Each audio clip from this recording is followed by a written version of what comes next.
But can you just leave it open because it's a public meeting? Thank you. Thanks. I don't want anyone to think that they can't come in. I think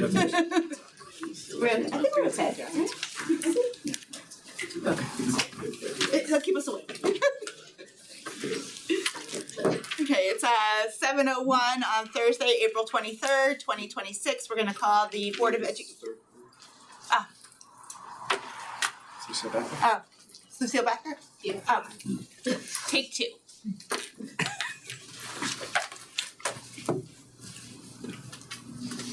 Okay. Thursday, April 23rd, 2026. It is 7:01. We'll call the Wilton Board of Education regular meeting to order. Has everyone had a chance to look at the agenda? Yes. Is there a motion to approve the agenda? Motion. Thank you, Pat. Is there a second? Second. Thank you, Pam. All in favor? Aye. Motion carries unanimously. Comments from the public. The board has set aside time at the beginning and end of regular meetings for public comments for members of the public to share their views on matters involving the Wilton Public Schools and to help inform the board's decisions on such matters. 2 minutes will be allotted to each speaker and a maximum of 15 minutes to any one subject. For the record, please also give your name and address. The board considers the views of citizens in its deliberations and welcomes and appreciates public comment. The board listens to public comment thoughtfully and with interest. The board, however, generally does not respond to public comment during board meetings by offering commentary or answering questions. The board also invites commentators and the public to contact the superintendent directly with any specific questions or comments. Are there any comments from the public? None online either. Consent agenda. The consent agenda tonight consists of the meeting minutes from the regular meeting of April 9th and personnel changes. Is there a motion to approve the consent agenda? So moved. Thank you, Lori. Is there a second? Oh, thank you, Mark. Any discussion? All in favor? Aye. Aye. Carries unanimously.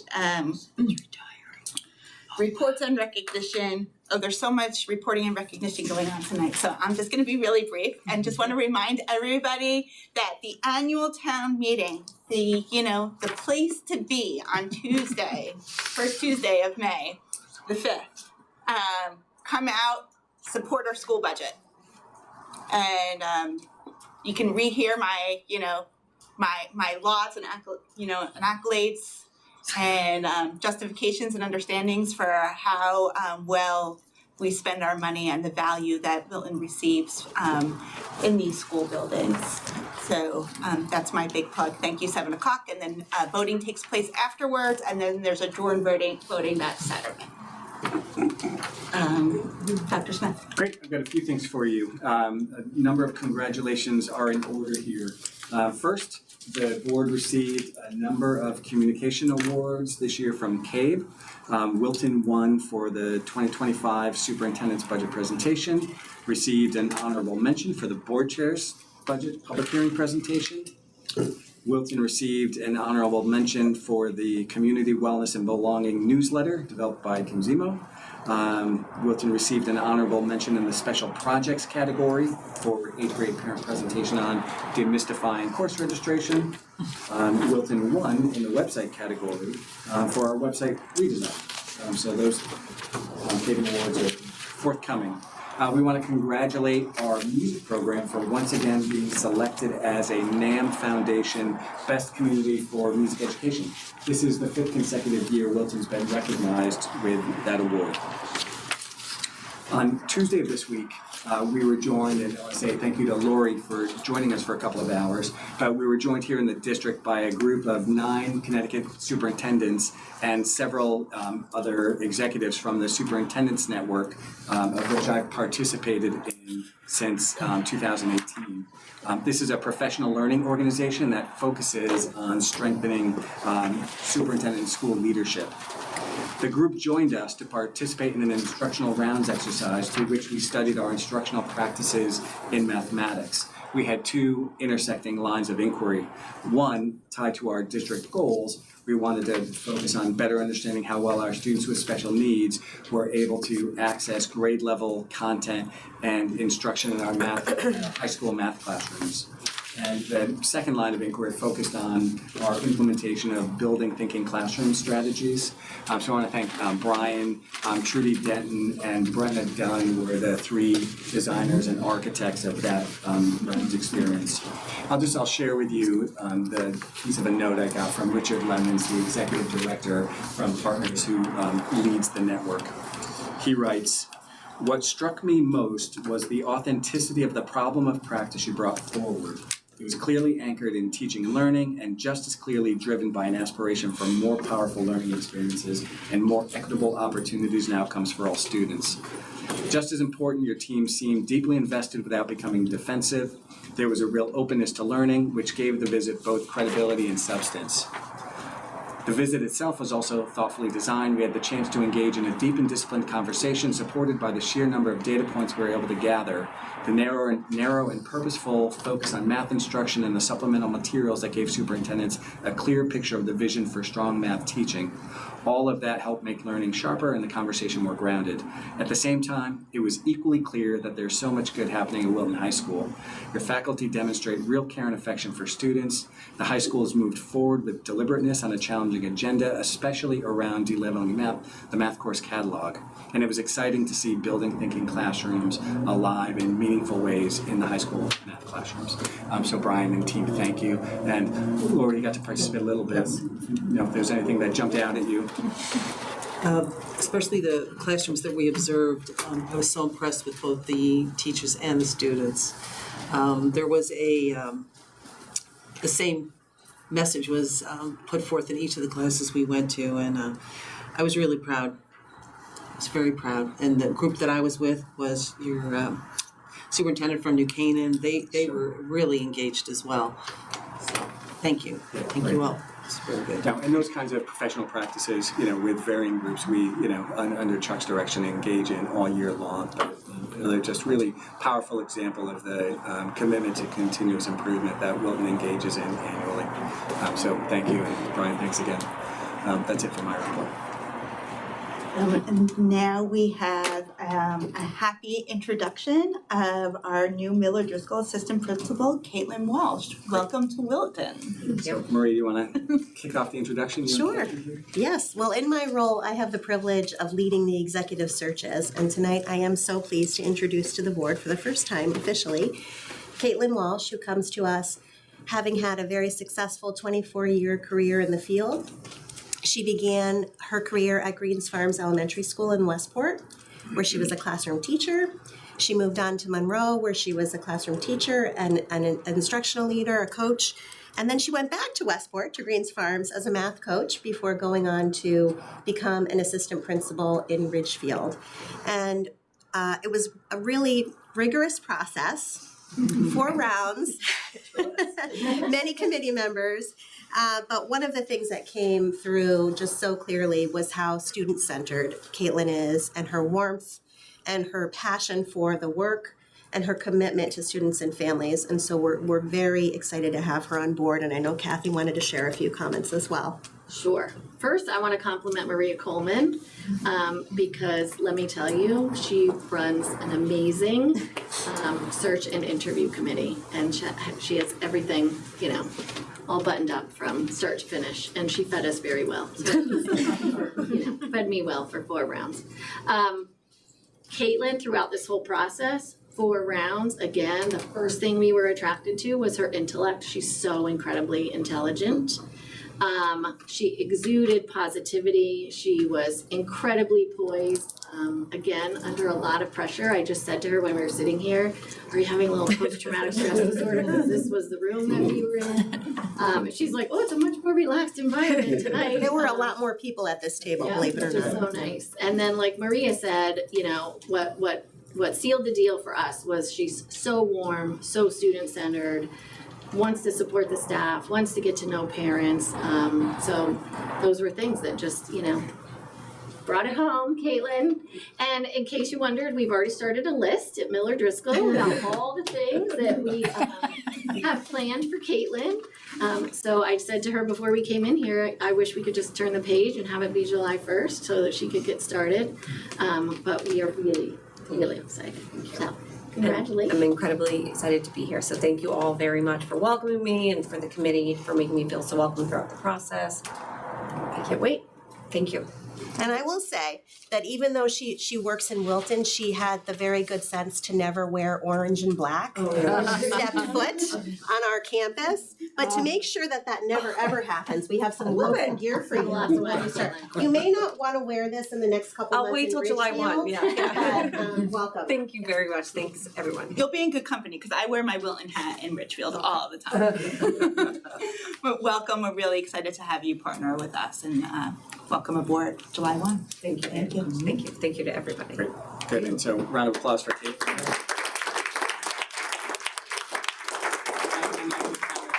You don't have to stay. Okay. Thanks again, everyone. Thank you. Now, one of the most joyous, occasions, the CAPE Student Leader Awards, and we will start with Middlebrook and Jory. All right, thank you. So this is certainly one of my favorite things to do. When we come to the board and we can brag about students, that's I'll step up, sign up for that anytime. So tonight I get to talk about two spectacular children that grace the halls of Middlebrook every day.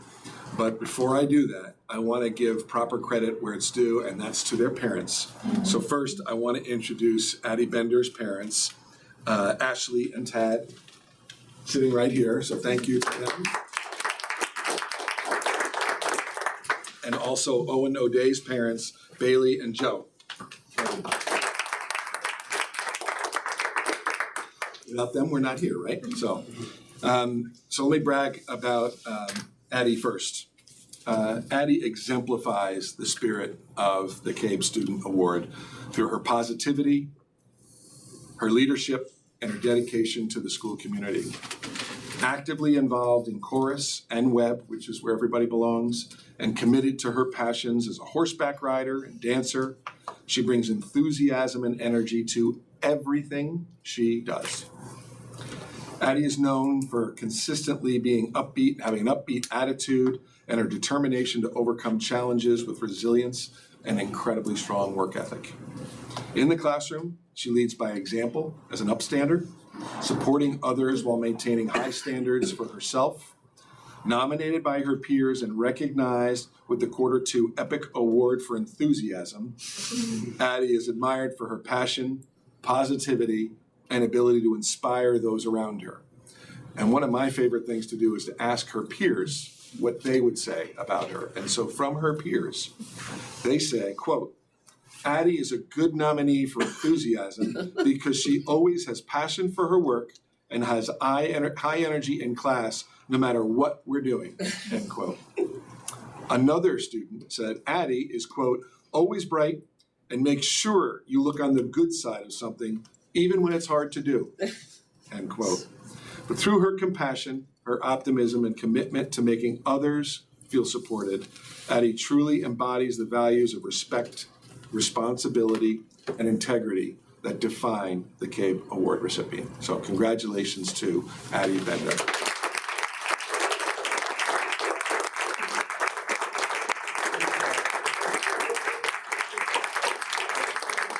Do you want photos now or? Okay. Why don't we do one at a time? Yeah. All right. Oh, who's the photographer tonight? To take a photo? Sure.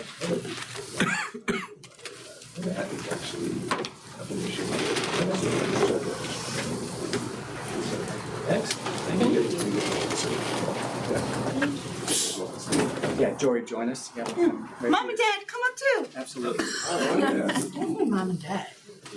The producers of this meeting. Congratulations.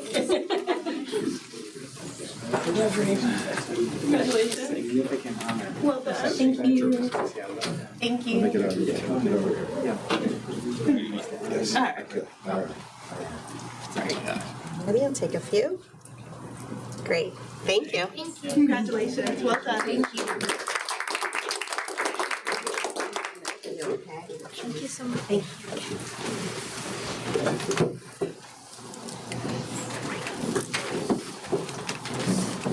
Okay, let me talk about Owen now. Owen O'Day. Owen exemplifies the qualities of the CABE Student Award recipient through his leadership, intellectual curiosity, and strong character. As a web leader and active member of the Student Council, he plays a meaningful role in shaping a positive and engaged school community. Owen consistently sets a high standard academically. He embraces challenges and excelling while pursuing his own learning, like teaching himself Latin and exploring advanced math and science topics out of genuine curiosity.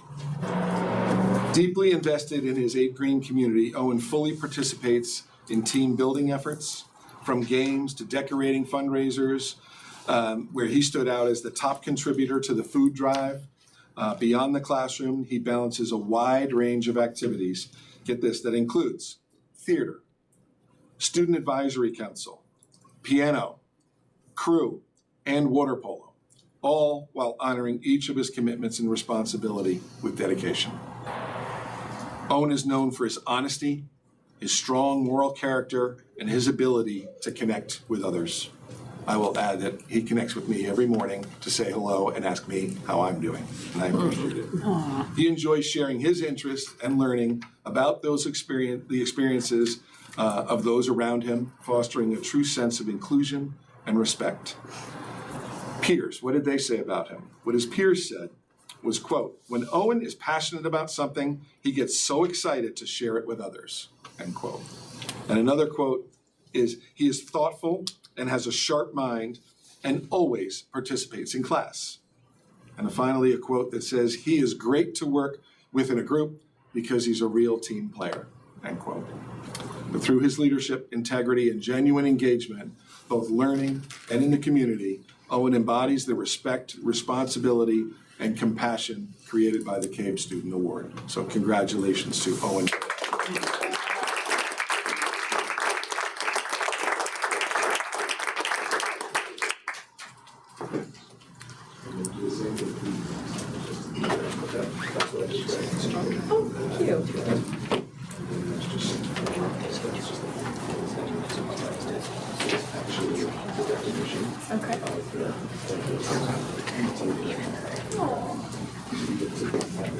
Thank you. Have a frame, don't put it in. Don't put it in the fridge. Come on, we'll take a picture.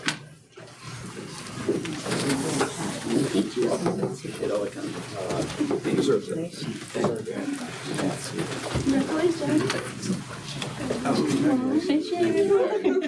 Congratulations. Wonderful recognition. I guess we have to go in the same order.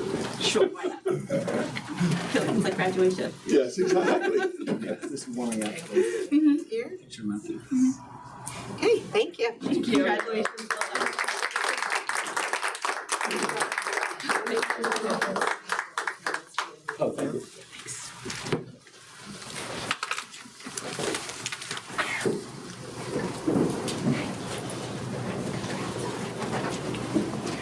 Dr. O'Donnell. All right, thank you. So firstly, congratulations to Addie and Owen and those families. We cannot wait to have you leading at Wilton High School as well. So we're very proud of our middle school students. We have 2 amazing CABE recipients tonight. I'm going to introduce Mason Behar. Brian will introduce Terrell Halfacre. So as I begin, we will congratulate Robin and Paul Behar here, and a special greeting to Ben, who is a sophomore, very high-achieving sophomore. So why don't you stand up for a minute back there so we know who you are? Congratulations. And I'll talk about Mason. Mason is truly amazing. He's a remarkable young man. So we are honored to present Mason Behar as a 2026 CABE winner. Mason is an extraordinarily well-rounded, driven, and selfless individual whose commitment to his community, academic, and athletic achievements are evident throughout his entire time at Wilton High School. Mason has repeatedly demonstrated his ability to lead with integrity and purpose. He was elected vice president of his class in both his sophomore and junior years and is currently the president of the senior class, an amazing accomplishment.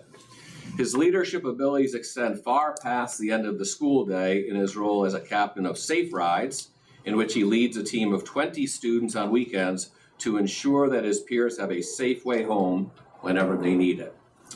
Mason's community involvement and compassion for others is also very evident on the baseball field. As a true Warrior Challenger baseball volunteer, he maintains an environment of safety, inclusivity, and fun in a baseball league designed for special needs players. As a Little League evaluator, he trains and mentors young players. Mason consistently gives back. What is truly remarkable is how Mason balances his many extracurricular and community responsibilities with a rigorous AP course load and athletic commitments. He has achieved a 3.76 unweighted GPA here at Wilton High School thus far.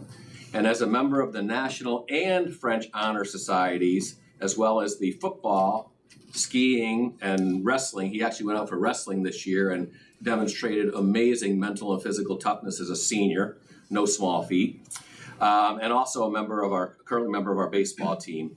With all these amazing engagements that he has, his time management skills are nothing short of remarkable.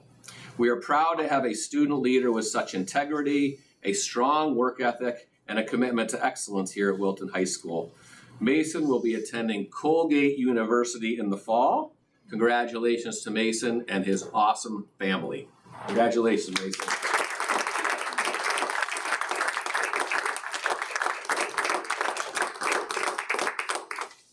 So we're gonna have you come up first and congratulate.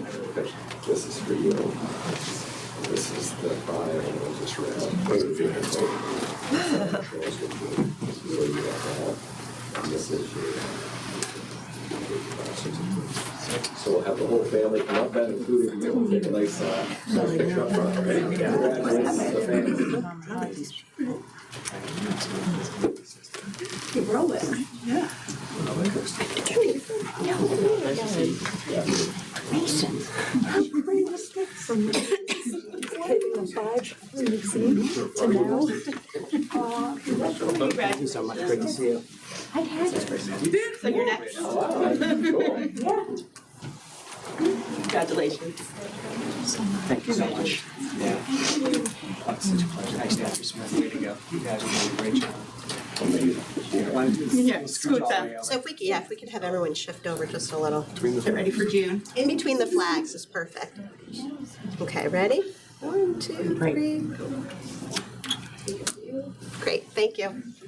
Well done. Thank you so much.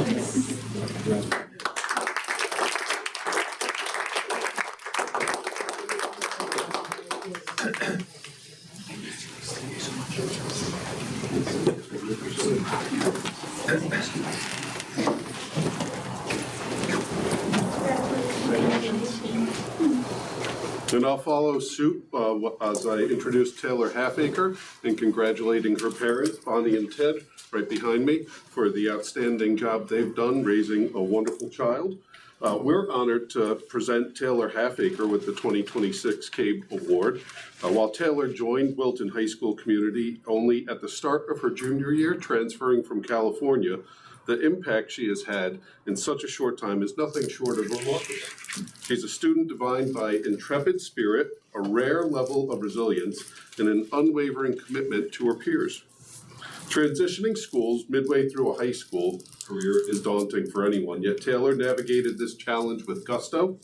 She didn't just adapt, she thrived, immersing herself in our extracurricular life and earning the respect of her classmates so quickly that she was elected senior class vice president. Her commitment to student government does not end there, however. She's also involved in our exec board. Taylor has quickly become a person both staff and students turn to seek her wisdom, energy, and willingness to help out whenever it's needed. In addition to her involvement with student government, Taylor's an active member of the school's choir and theater programs. In fact, she's appeared in every theater production since her arrival at Wilton High School and is part of 2 prestigious choral groups, our madrigals, and a cappella group. Her passion for video editing and graphic design, much of which she learned through self-initiated projects, is evident in her involvement with the school's yearbook and as the social media manager of the school newspaper, The Forum. That she manages this extensive extracurricular portfolio while maintaining a rigorous honors and AP workload and earning a 3.69 unweighted GPA is a testament to her exceptional self-drive and academic prowess. We're proud to have a student with such enthusiasm for learning, innate leadership ability, and compassion here at Wilton High School. Taylor will be attending Fordham University in the fall. Congratulations, Taylor. Congratulations.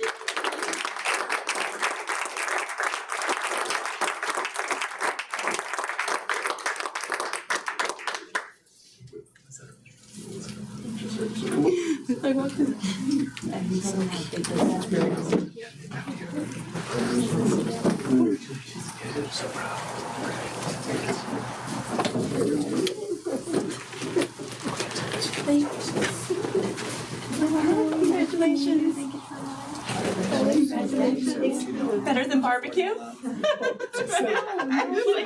proud you said that. I was like, I know that Harry Potter audition because I was buying ribs online. That's right. Congratulations. Congratulations. Small town, right? Yeah, small town. I can't believe you told me that.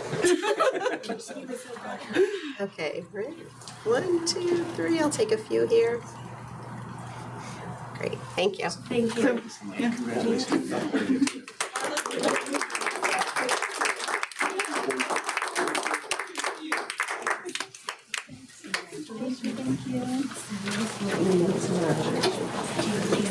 And all award recipients, congratulations, but you do not have to, sit through the rest of the meeting, enjoy the weather, enjoy the evening. Thank you so much. Congratulations. Thanks for coming, everybody. We're proud of all of you. The families involved. Thank you, man. No, so I'll ask people have questions. That's when he woke up.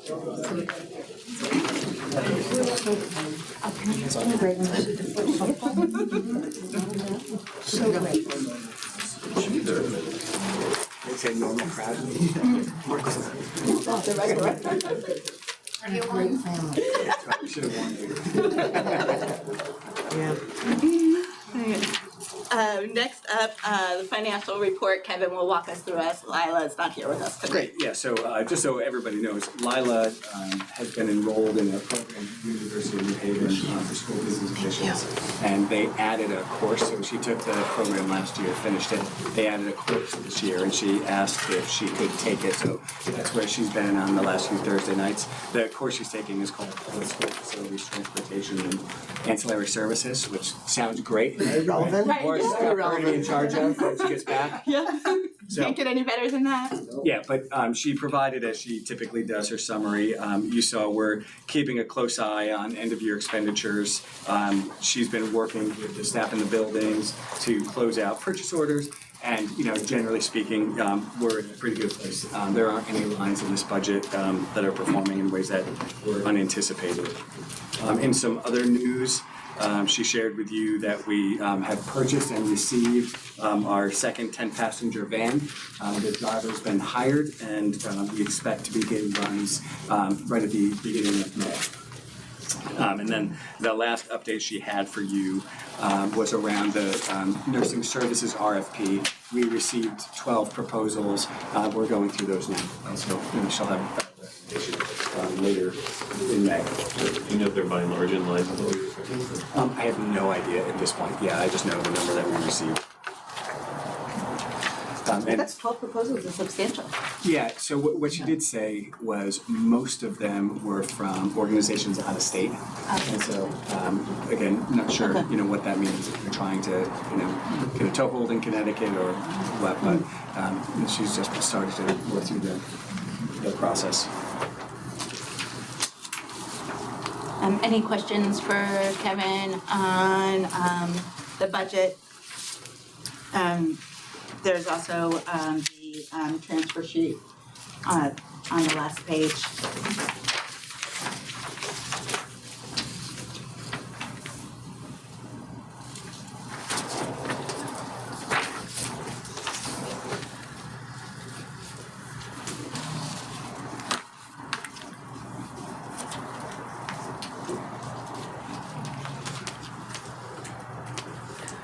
Budget questions are always welcome, so if anything stands out after the meeting, or if you have any questions, Lila is available and can email them directly.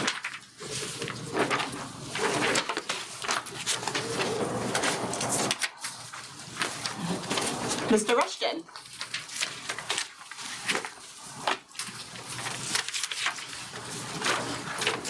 Wilton PS Athletic Highlights. All right, Welcome to the table. I got a fresh one. What's going on at the lacrosse Girls game? lacrosse 8-3 win over New Canaan for the girls. So fantastic, big wins. Held them scoreless in the second half. So fantastic. So I don't have a boys score. You don't have a boys score? They were down at half when I checked, but Dr. Smith has something over there. 5-9. No bueno. I'd like to start with some dates first, just to share. On Sunday, May 3rd, the senior principal, Mr. Keating, and myself will be attending the CAS CIAC Scholar Athlete Dinner, where two of our student athlete seniors will be recognized, Kieran Wiseman and Ellery Wurst. So we look forward to celebrating both of those athletes up at the AquaTurf Center up there. Followed by June 1st, we welcome our class of, can't believe it, 2030 ready for the Rising Freshman Night for athletics. A fun night of panel of guests, including coaches, parents, alumni, officials, a tour of the athletic wing, and then an opportunity to meet and greet with all of our athletic coaches. So a nice way to transition our next class at the high school. So looking forward to that. Our Hall of Fame committee has set a date of Friday, October 9th to celebrate our second induction class, the class of 2026, which is a fun group. Once all of those are finalized and our inductees can attend, we will share those names and lists with you. Followed by our homecoming game on October 10th. So fun things ahead for Wilton High School. And just on the note of the Hall of Fame, I don't know if any of you, how often you go through the website, but on the athletic website, our touchscreen that lives in the field house is also URL based. So we've updated that not only with our incoming Hall of Fame class and the ones before, but kind of elevated that to some of our warriors at the next level. So since I've been here, we've been tracking, obviously, where all our student athletes go. So this year we have 17 student athletes going on to participate in athletics, 8 at the Division III level, SUNY Oneonta, Gettysburg, Bates, Emerson, Ithaca, and Albertus Magnus, and 9 at the Division I level, Harvard, Marquette, West Point, Colgate, Iona, Bryant, Vermont, Cornell, Columbia, and Arizona. So all those names are visible on our wall of distinction, is what we call it, both on URL and obviously the touchscreen if you stop by the field house. We are also, this is sort of a preview for all of you, but we worked with Susanna Estes, Dr. O'Donnell, and myself to create a mascot competition. So we will be bringing back a mascot to Wilton High School and really involving the student base to, create the design, submit designs, and then create a committee to vote. And hopefully on the sideline of the fall of 2026, you'll see a new Wilton Warrior mascot that we haven't had. So looking forward to that rollout, looking forward to what the kids designed. We did that with our Hall of Fame logo and had a real good success rate. So looking forward to the same with our mascot rollout. So now on to some other highlights. Just to kind of sum up the winter, we finished with 36 all FCIAC athletes, 13 all-state. Our girls ski were Class S regular season champions. Our boys swim and dive for the second year running were Class M runner-ups. And our new coach was named FCIAC Coach of Excellence.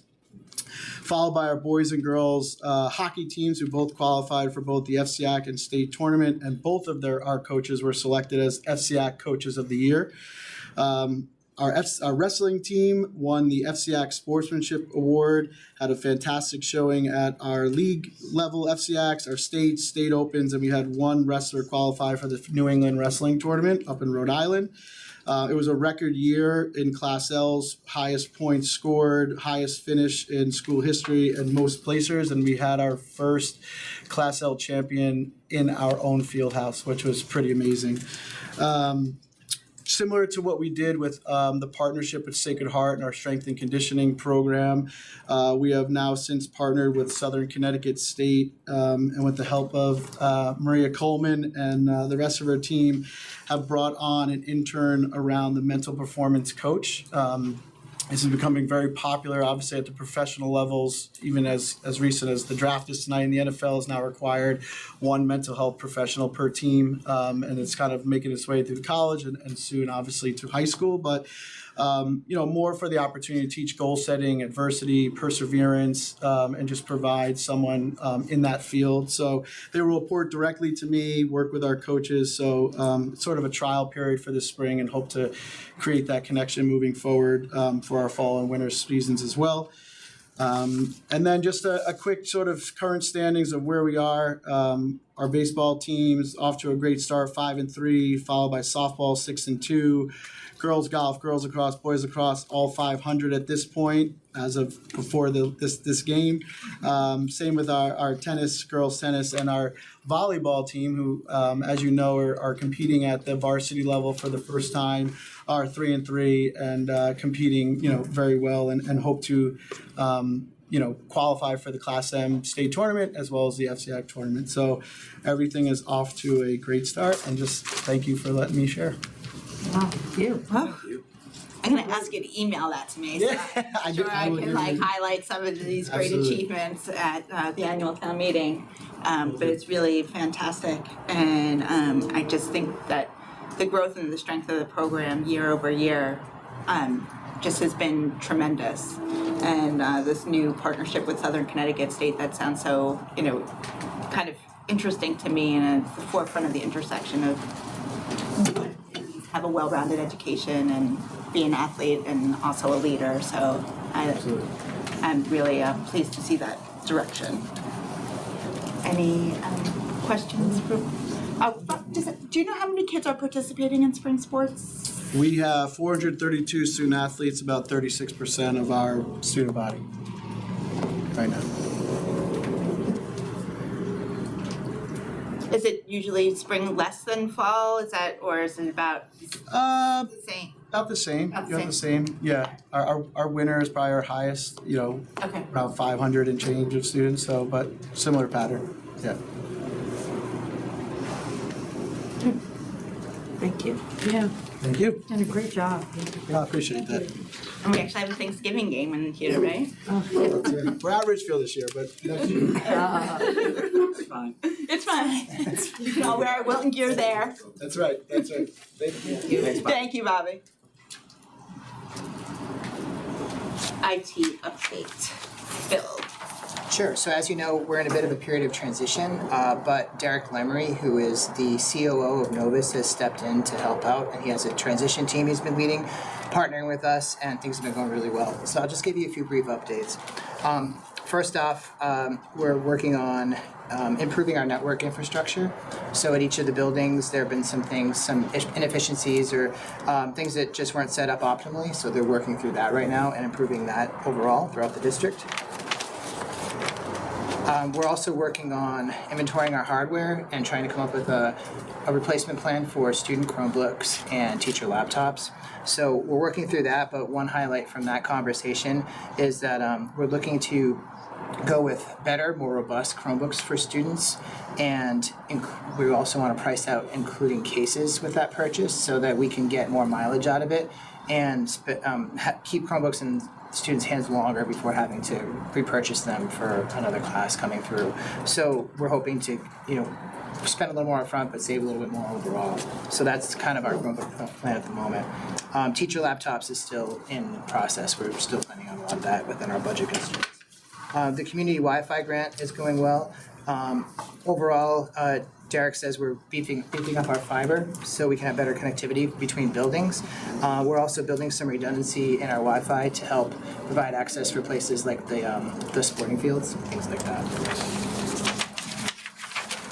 As far as our systems and security, we are looking to upgrade our phone system, and I know we're disentangling that from the town system, so that's been a bit of a ongoing project, but they're setting their sights on getting the upgrade done sooner rather than later at this point, so Novus is working through some of the options there.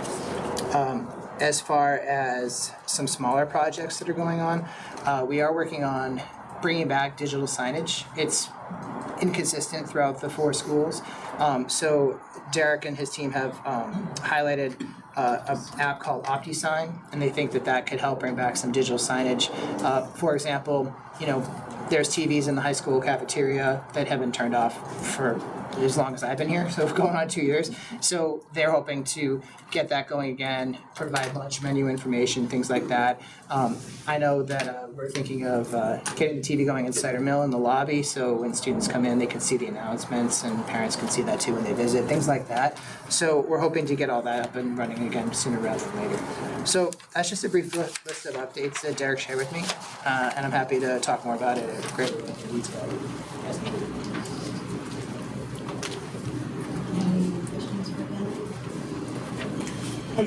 I know that Derek is kind of pinch hitting for us right now. Has there been a timeline set or a process in place for someone permanent? That's actually one thing I left off by accident. There is a network admin position that they're actively recruiting for, and they're close to having the right candidate picked out for that. They have some different tasks for that person to do as part of their application process, but they're getting closer to replacing that position. And Kevin, I'll let you talk about And that. is still recruiting for the CTO. Okay. Yes, and he, when this goes, he's planning on staying for a while. Okay. Make sure everything is exactly as we need it to be. And where you feel like we're sufficiently involved in that search where under the contract that, we'll be well served. I do. Yeah. Mm-hmm. I do.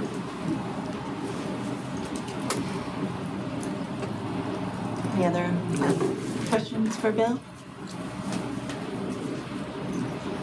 Thank you very much. Thank you. Thank you, Bill.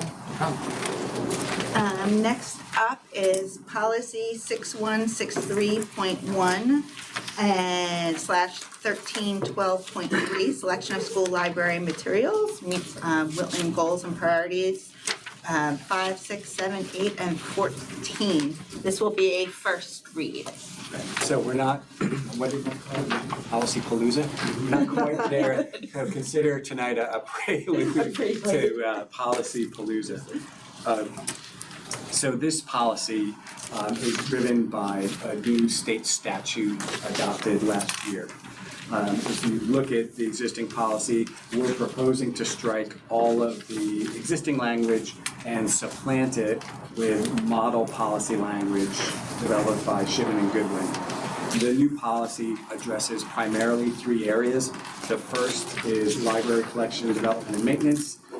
This component of the policy requires that students have access to grade level appropriate material and other material that is relevant to students' interests, research needs, reading interests, and other educational needs.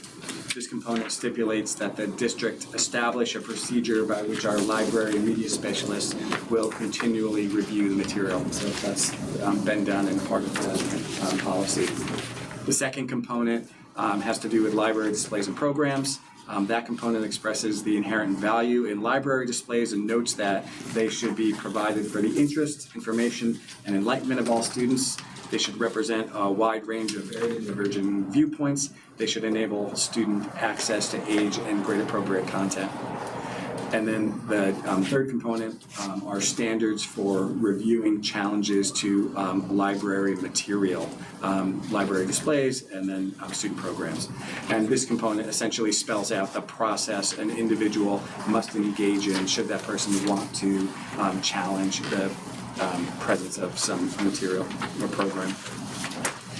Lastly, the entire policy reinforces the understanding that the library media specialist is the staff member most qualified to curate materials, displays, and programs in the library media center.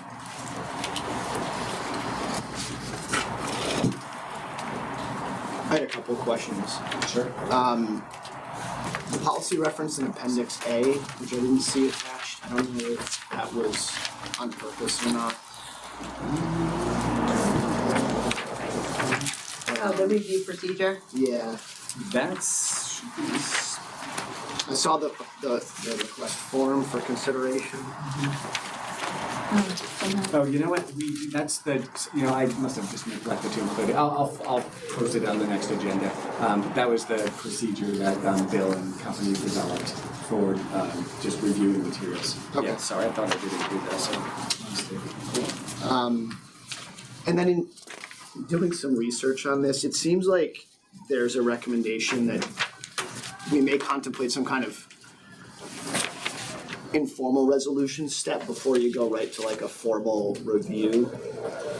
Was that discussed or considered as part of our policy to say, like, if someone wants to challenge a material, is there an interim step where, and I'm sure there's a conversation had, but like, I don't know, do we want to include that as part of the formal process to say before we jump all the way and convene a committee? Sure, we may not have discretion, honestly, because the language is driven by statute. And I'll have to go back and scrutinize the existing language. Yeah. So I think, two pieces. One, what I can do is just verify the call of the law and just asking whether or not that's permissible to do. I think the second thing, and as you noted, with any kind of conflict, just in general, we try to resolve informally first, and try to do some education if possible. But I'm not sure that we have discretion in this case. Okay. Yeah, Bill, did you want to weigh in? I'm not sure what it looks like online, but on the printed version, under B, the process is spelled out there. So by statute, it's supposed to start with the principal or the principal's designee, and then go from there. Yeah, that's true. Okay, good point. Yeah. So it's kind of set in stone, so to speak. That's not to say we can, do it our way a little bit here and there, but there is a process set out by the statute. One big change is that it has to be someone with a vested interest within the district. It can't just be someone kind of taking interest when they're not, part of the local community. So yeah, and I think the history of this legislation is exactly that they were book challenges across the country. And, so I think the state legislature wanted to put up some guardrails for all districts. Just a minor point then.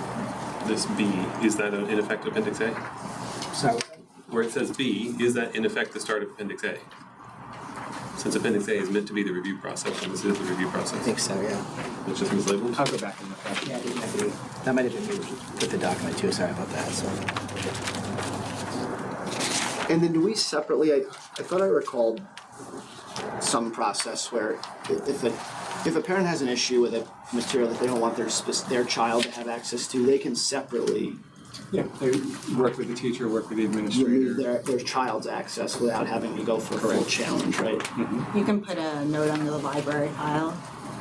So this particular policy has to do with library materials. Right. So if there's materials or subject matter that you don't want your child to have access to, it can be noted on their library file, and that would remove their ability to have access or. So yeah, so they don't have to go through this full process. Right, if there's something that they feel that they don't want for their child, but they're not looking to remove it from the entire library. Yep. Yeah. Thank you. Other questions about that policy? So this is a first read, so everyone can take their time to digest, and we'll look to answer some of the questions that were posed tonight, and come back at the next meeting and discuss. If anybody has questions about it in the interim, please feel free to reach Kevin directly. Yeah. Do we have a lot of this? Do we have a lot of? We haven't had we had one book challenge 3 or 4 years ago. Yeah, I remember that. And we had a process articulated, establishing a committee and so on. And then occasionally we'll have a parent reach out and it just, put a lock in the system around a particular material. There's not like a flood of. There's not even a trickle. Yeah, I didn't think there was.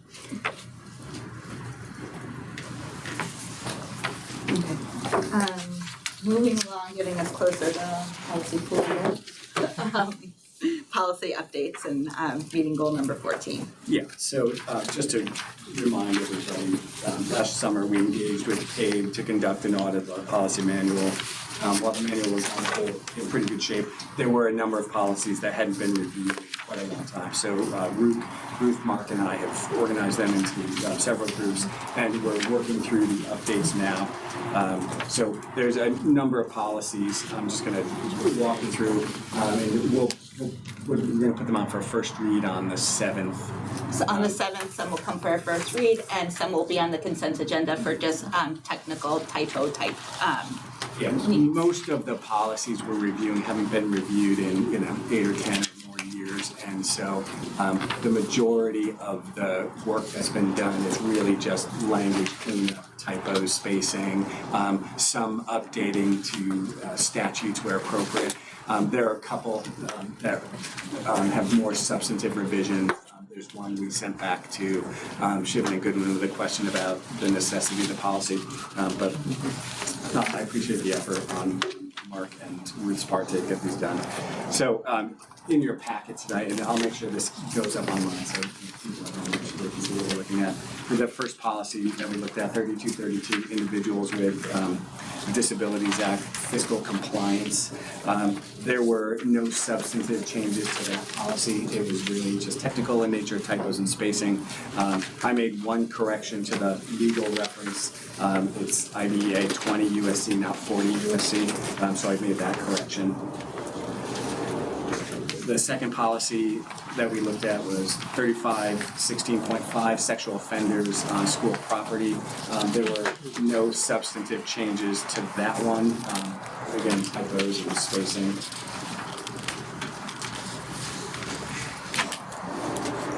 The third policy, 3541.32, transportation for co-curricular activities. This is the one I sent out to Shipman with a question. Neither Shipman nor CABE carry this policy in their recommended manuals. And so we've had it for a very long time, and so I was just curious about the necessity. So I can come back to you with a recommendation on that. 4115.3, evaluation, termination, and non-renewal of athletic coaches. Here too, no substantive changes at all. There were some typos, some spacing, formatting with capital letters. This policy mirrors the Shipman and Goodwin model policy. 4111, recruitment, selection, and appointment of certified and non-certified staff. Here too, no substantive changes to this policy. Again, typo, spacing, and cleaning up of capital letters. 4132, professional publications and presentation by staff. We did revise the existing language to improve readability. We amended the provision around superintendent office review to stipulate a 2-week turnaround. We added a line about product ownership, and I guess we need to make a decision if it's going to be legal claim or property, right? Or ownership. Or ownership, excuse me, yeah. And so we'll settle that. Decide on that. Yeah. Yep, and then the last one in this series that we looked at, 5144.4, physical activity and student discipline. In the existing policy, we added some recommended language from the CABE model policy. And then after a discussion tonight, we're proposing to strike all of B, correct? Correct. And so you'll have an amended version when you see this again in 2 weeks. As a first read. Correct. And we just updated the legal statute. Right. So progress. We're making our way through. So clearly, we'll have these, we'll post them online for at home. And then at our next meeting, there'll be a few on the agenda for first review, and then there'll be a few on the consent agenda that are just typos and technical changes. If anybody has any questions now or comments now, please feel free.